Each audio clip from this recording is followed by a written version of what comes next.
Last month, my client Sarah found her dream home in just 21 days, while other buyers in her area were still searching and struggling after 6 months. What was her secret? She followed a tested 90-day framework I'm about to share with you. Now, results do depend on your local market and readiness, but her story proves that strategy beats timing every time. By the way, I'm Fred. I've been in the finance industry for more than a decade and have helped over 750 families with their mortgages. By the end of this video, you'll know exactly what to do so you can act the moment the right home appears. If you're buying in the next 90 days, type the city you're looking for in below. Here's exactly what Sarah did differently. Most buyers think that house hunting starts with browsing Zillow, but Sarah knew better. She spent her first 10 days doing something completely different that gave her a massive advantage. While everyone else was scrolling through pretty photos and getting emotionally attached to homes that they couldn't afford, Sarah was building a foundation that would make her purchase fast and successful. Here's what most people don't understand. The planning phase happens before you even look at a single listing online. This isn't the fun part, but it's the part that actually gets you into a home. I get it. Nobody wants to deal with spreadsheets and loan documents when there are beautiful kitchen photos calling your name. But skipping this phase is exactly why buyers waste months looking at homes that they can't afford or don't actually need. Let's break down what Sarah did during the first 10 days. First, she mapped out her real monthly cash flow using bank statements and decided on a payment that doesn't make you sweat. Then told the number to her lender, me. Now, we're not talking about the generic affordability rules that say spend 30% of your gross monthly income on housing. Those rules don't know that you spend $200 a month on your dog's special food or that you're getting ready for your sister's wedding. Next, Sarah and I scheduled a pre-approval consultation so that she can get a full pre-approval letter where the lender, again, me, checks documents and credit. This is stronger than a casual pre-qualification, and it matters to sellers. Before meeting with your lender, collect recent pay stubs, most recent 2 years W-2s or tax returns if you're self-employed, recent bank statements, and your ID. During this meeting, Sarah discovered which loan types work for her situation and got her real monthly payment numbers. She learned about down payment assistance options, she learned about down payment options in general, closing costs, and interest rates. Expect most lenders to look for scores around the low 600s, with some preferring 620 to 640 or higher. FHA can allow lower credit scores around 580. Remember, closing costs typically add up to roughly 2 to 5% of the purchase price depending on your market, so factor that into your budget. The third step was creating a needs versus wants list with her partner. Pause this video right now and write down your top 3 needs like bedroom, commute time, and non-negotiables. This prevented arguments that happen when you're standing in a gorgeous home that costs $50,000 more than you plan to spend. Sarah's list was specific. She needed 3 bedrooms, a garage, and a commute under 30 minutes to work. She wanted hardwood floors, a big kitchen, and a fenced yard for her dog. Having this written down kept them focused on realistic options and prevented arguments. Sarah also planned her exit strategy from her current apartment. She asked her landlord about lease buyout options and calculated the costs of breaking it early if needed. I highly recommend that you get everything in writing from your landlord. When my wife and I were about to make an offer on our house, we asked our landlord if we could break our lease early. We got the verbal okay from our landlord, thinking that after our last payment, we'd be off the hook. Well, after we closed on our house and drained our accounts on the down payment and closing costs, our landlord flipped the script and said that he'd sue us if we didn't continue making payments. Trust me, you don't want to be stuck making 2 different house payments. Get it all in writing and make sure everything is crystal clear. If you need to sell a current home, talk to your agent or realtor early because sale timelines and coordination of funds require lead time. Sarah figured out her moving timeline and budgeted for overlap payments if necessary. Now, all this preparation made the shopping phase incredibly efficient. When Sarah finally started looking at homes, she knew exactly what she could afford, what she needed, and how quickly she could move. She wasn't wasting time on properties that were the wrong budget for her, but having the right plan is only half of the battle.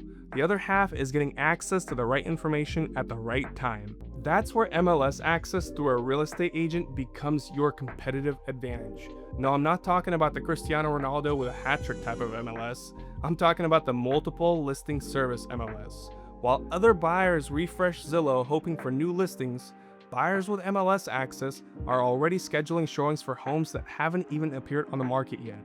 The MLS is the source of truth for new listings and often posts earlier and with more detail than the consumer sites like Zillow. So working with a real estate agent who can set MLS alerts and push listings to you is a major practical advantage. Sometimes Zillow still shows homes after they're under contract, while the MLS updates faster and includes more sales status detail. I've seen buyers get excited about a home on Zillow only to find out it went under contract 3 days ago. The listing just hadn't updated yet. Here's how it works in practice. Your agent sets up automatic MLS alerts based on your specific criteria from the planning phase. Remember that needs versus wants list that Sarah created? Ask your agent to program those exact requirements into the MLS system and set your notification cadence to daily or instant so that you get only realistic matches. Every morning, Sarah got an email with new listings that matched her 3-bedroom requirement, her garage needs, and her budget range. No random condos or 5-bedroom houses that didn't fit her life. Your agent can provide deeper property data, comparable sales, and market insights that aren't available to the public. When you find a house, your agent should pull recent comps, meaning what similar homes actually sold for, so you can make a data-backed offer the same day.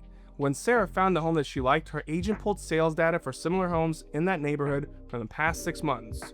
She could see what homes actually sold for, not what they're actually listed for. This information helped her understand if a property was priced fairly or if there was room to negotiate. Your agent becomes your navigator through contracts, negotiations, and the legal complexities of real estate transactions. The MLS access is just the beginning. When you find the right property, you need someone who understands how to structure an offer together, what contingencies to include, and how to protect your interests during the negotiation process. This advantage helps you move quickly when the right property appears. Sarah did not waste time researching comparable sales or trying to figure out if the price was fair. Her agent had already figured it out and done that for her. When she found her home, she could make an informed offer the same day, which is what she did. In most transactions, the seller funds the cooperative commission, meaning that they pay your realtor agent fee, so you don't have to really worry about that.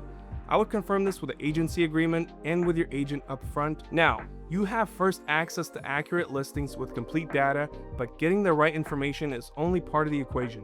You need to know exactly how to evaluate what you're seeing. Sarah's strategic shopping approach went beyond scrolling through photos online. She had a systematic method for evaluating neighborhoods and properties that helped her spot opportunities other buyers missed. Here are the 3 field tactics that made the difference. First, visit neighborhoods at different times, like weekday mornings and weekend afternoons, to check commute, noise, and foot traffic patterns.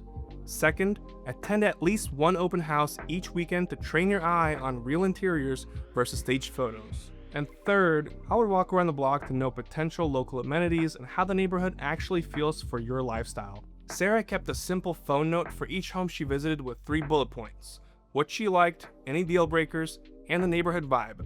This helped her avoid choice overload and remember key details when comparing properties later. Her open house strategy was simple, but it was really effective. She visited properties each weekend to get a tangible feel for what different price points actually offer in her market.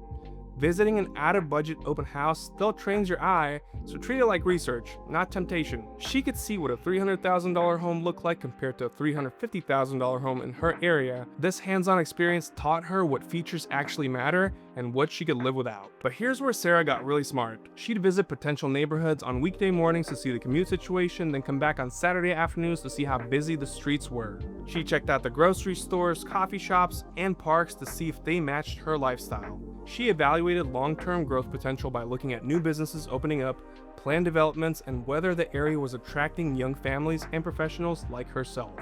Knowing a neighborhood means that you can judge comps and pricing faster, and you'll be able to decide quickly whether an offer is reasonable or whether you should walk.